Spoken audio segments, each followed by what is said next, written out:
Good morning, everyone. Thanks, Mark. We're going to go about halfway down the lights. Okay. We sort of flip-flop. Mark talked about fat. I'm going to talk more about fillers, but I think what's important, I'm going to end this with technique. So the way this is going to be structured, the first part of the talk is going to be sort of understanding the approach, the strategies, because if you don't understand it, you can't communicate it to a patient. Then trying to communicate that language to a patient so the patient understands it. And we'll finally wrap up with some, I really believe we're state-of-the-art techniques, and I consider before the era of October 2010 the dark ages of fillers. Today with cannulas, it's just a miracle. So we started first with very large cannulas doing fat, and they're wonderful. I still do that. Fat is a mainstay. But how do you decide? How do you decide when to do fat? How do you decide when to do fillers? How do you communicate to a patient those differences? Because if volume is volume, there are many ways to skin a cat. But the advent of the smaller cannula has really changed the game. I started, and I have no financial affiliation with these companies, I started with Dermasculpt, and I had some issues with the lure locks and the thickness. I really want thin caliber instruments if possible. I moved over to TSKs. I was able to pass very thick products like Artefill and Perlane through it, but it just was too flexible. Since June of this year, I'm able to convert over to soft fill, which you'll see. Actually, I should have some video footage and show you how I use it. And it has that thin proprietary steel and allows me to get even into nasolabial grooves and other areas in a very, very advanced way. And we'll show some technique videos toward the end. So, why is patient communication everything? Because if you can't communicate with a patient, then I always say that the education is told before a procedure and excuse is told afterwards, and you don't want to give an excuse, you want to give education. So we're going to talk about three very easy to use analogies, metaphors, similes, with which you can communicate to a patient, I think, quite effectively. And I think my patients get it by using these metaphors. So the first one we're going to talk about is a glass of water. So that's the concept of aging, because people always ask, is something permanent? And the answer is yes and no. Obviously, it pulls you back in time, but you have continued aging. So how do we communicate this? Mark really taught me a lot about understanding that a face that's really youthful is attractive, but oftentimes women don't want that. You saw that in his last talk, is that a face that's really robust and full, maybe too full. And sometimes you see today, in particular, these Hollywood pillow faces that look absurd. It's just, you don't want to put that much volume. And a little bit everywhere really is the trick to make a face look attractive and natural without altering identity. So you go from too full to more of an ideal, perhaps in the early 30s or so, that progresses to being older and progressively hollower with the consistency of weight staying the same.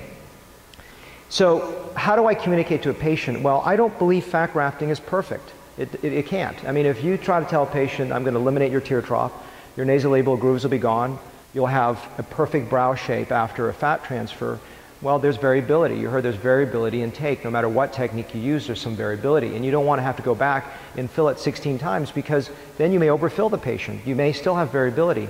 And we'll talk about, through these metaphors and similes, ways to communicate with the patient. I believe that to get to an ideal, the fat graft will pull you up toward about 80%.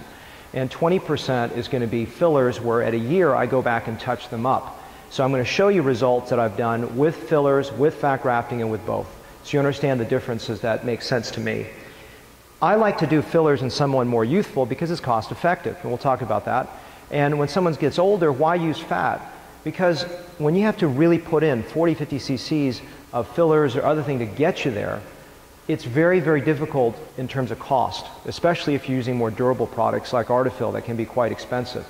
So cost is a major thing. And the other thing too is recovery. So fat grafting creates greater initial cost, greater initial recovery, but people don't consider the fact that fillers done in small segmented fashion adds to more cost potentially over time and more recovery, even though those recoveries are abbreviated in nature. So a patient should be educated about this so they can make decisions that make sense to them financially, from a perspective of desire. Some people are fearful of fat. Whatever those things may be, if you communicate it with them, I think it's important. What do I use? There's so many products out there. I'm not here to tell you this is the products that you should use, and I don't have any speaking arrangements with these companies. I used to use a lot of Restylane. I think it's still a fantastic product. I like now using Juvederm because it can bleed into areas and blend a little bit more easily, except in the lower eyelid. That's where I still prefer Restylane. But if I had a choice, the lower eyelid, I prefer Artefill because it's opaque. I can get right under the skin. You're not going to see the material. You say, well, that's a permanent product. Is that dangerous? Of course, if you're not knowing what you're doing, yes. But I have had fewer complications with Artefill, in fact, none under the eyes compared to Restylane, where I can get a little tindling effect, especially when you go close to the skin. So a map topography of what I do broken down is I like the blues or the Juvederm. I like the temples with Juvederm. It's fantastic. I used to use dilute Restylane. I realize I don't have to do that now. The areas around the mouth where there is more durability, I like Artefill, and as I said, under the eyes. And when I'm starting to use large volumes across the mid-face cheek, I tend to prefer Juvederm because it's less expensive, it's reversible. There's a large, you know, when you're trying to build volume in the mid-cheek, it takes a lot if they're really sunken. Now, if they just have a little bit, you can use either product. But that's how I sort of think in terms of my strategizing for a patient. So to summarize what I said earlier, when they're younger, the fillers are more cost effective, but they're also bio-inert, something we don't think about. We use fat like a stuffing. We just stick it in there. We don't think about long-term consequences, and you have to, because fat is weight dependent. I have had 2 or 3 I consider disasters when someone's gained 30 or 40 pounds and they come back and they just don't look good. They look too full, and I didn't put that in there. And when they lose the weight, they look great.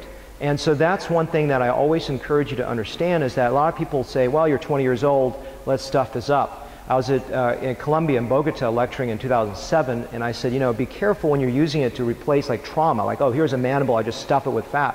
And when I got off the stage, the next person said, I wish I had heard that before I did this, because this thing started to shape and change over 10 years, and this person now has like a lump.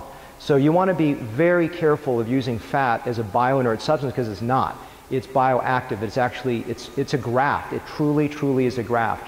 And that's one thing you need to know. For someone older that has a lot of volume loss, especially in the mid-face, where that is an area that can just, you can pour volume after volume of product in, I love fat grafting because there's also just a better glow to the shape of the face. And I don't think it's necessarily the adipocyte-derived stem cells, but there's something qualitatively softer about the face. And I'll talk about that in the next metaphor or simile.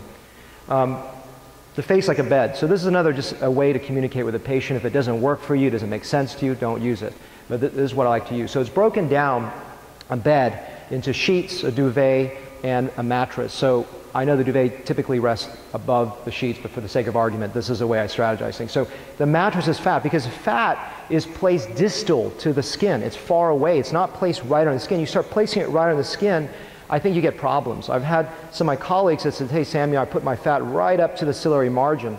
And years later, because it's so close to the skin, you start seeing yellowing, you start seeing maybe some changes with metabolic changes. I stay deep with the fat, relatively deep with the fat, and I think you stay away from problems because it's also a soft product. So you need more fat to get the same results with fillers, but it's a soft contouring mechanism. So don't think it's going to make changes to the surface of the skin. It's placed deeply, and that's how I use fat. So it's a soft mattress. It's a deep contouring. And if you start to understand that, we talked a little bit about shadows and highlights, that is what fat does. It starts to alter that, but not at a microscopic perfect level. That's when I come back and finesse it with fillers and finesse it with other modalities. The duvet is going to be the areas of the folds and medium depth creases. I come back and target those with fillers, and that's really so much more precise than fat. So if you want a precise little, if someone comes and says, can you just fix this little thing? There's no way I'm doing fat. I say that's not how fat is used. It's good for general contours of the face and provide a really base foundation for the face. The closer you get to the skin, then you use fillers. The surface of the skin obviously is going to be a mechanism of movement. So Botox, botulinum toxin, various other skincare modalities are the ways to go and treat that. So those are the ways that I like to communicate to a patient. Hopefully that helps you. If not, that's fine. Final thing. People always said, you know, can I come in and just get some fillers done and then go to fat? I don't like doing that. I personally don't like doing it because I use the analogy of building a house on sand. What that means basically is that, you know, fillers that are temporary have a very long profile. And if you let it sit there and sit there and sit there and you don't know when it's going to go away, I usually say a couple years out, a temporary filler can be almost permanent. It's going to be sitting there. I see it in my own staff. When it's there long enough, it's there. But in that interim gray zone, I don't want to put fat in on top of something that's moving and shifting. Then people argue, well, you can just put hyaluronidase in there. Well, I think hyaluronidase is a deadly weapon. You go put it in there, it dissolves your other skin, your other collagen. When does it come back? I don't know. They live with a dent for a while. I use hyaluronidase in two specific indications. Someone that looks overstuffed and filled, that needs to be brought down, or someone with a discrete lump where I can go in there and just target it. But if you go in there and try to just constantly bring down tissues with hyaluronidase, I think you create some long-term effects that are negative. So I like to tell patients when they start out. What? Hyaluronidase? My fear with hyaluronidase is that if you just put it everywhere, that it's going to dissolve some of your natural tissues. You don't know when that's going to come back and replenish. I've seen months out that it still looks like it's degraded the skin if you're putting it over wide areas. I like to use hyaluronidase in two circumstances. One is if the face just looks overfilled, they need to be brought down, or if they've got a discrete lump or a bump or something, some contour deformity that I can easily bring down with the hyaluronidase. I mean, it does dissolve some negative. Yeah. But it seems to rehydrate. I mean, sure. Pretty quick. But you've done permanent changes? I've seen long term where the skin quality still looks slightly off, you know, and I looked at it because I watched them for a few months and I'm still seeing this. And I don't know when it comes back. And we always say it comes back fast. I don't see it all the time. I'm very cautious with hyaluronidase. I think it's a very strong weapon when you put it in there. That's my feeling. I mean, it's obviously we have differing opinions, it's fine, but that's what I see. So I'm very, very cautious. I try to tell patients on the front end, either go toward fillers or go toward fat. I don't like converting them from one over to the other. That's just my philosophy.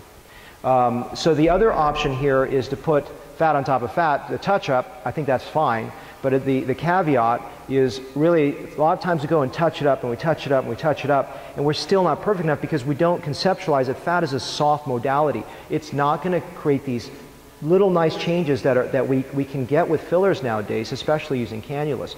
So that's just why I think we get disappointed patients, because we expect too much from fat as modality, and that's just a thought.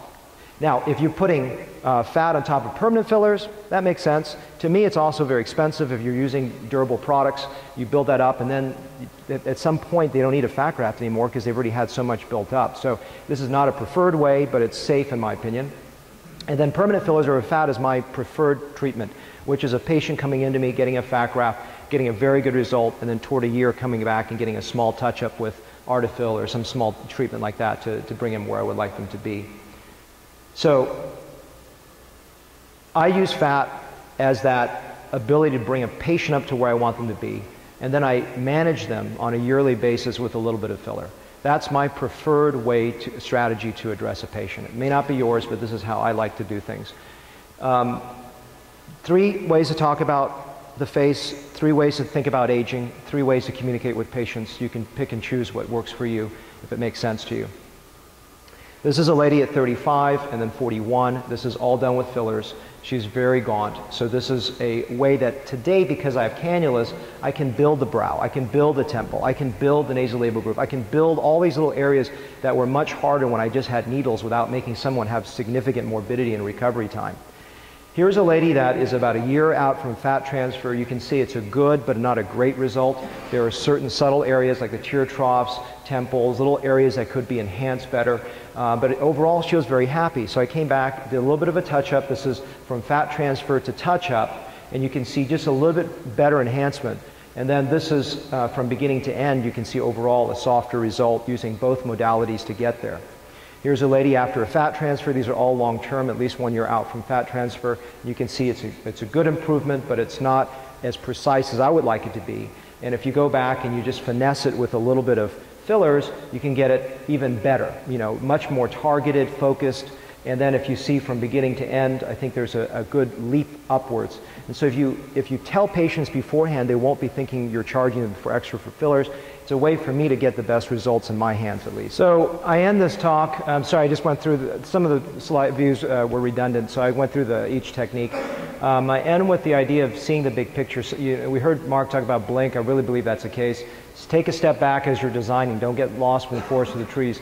And use your right brain to look if it looks more attractive. Are you more attracted to your work, or are you not as attracted? You can mechanically fill things, but if the person ultimately doesn't look any better, then you really, I don't think you've done anything except just treated a small fold.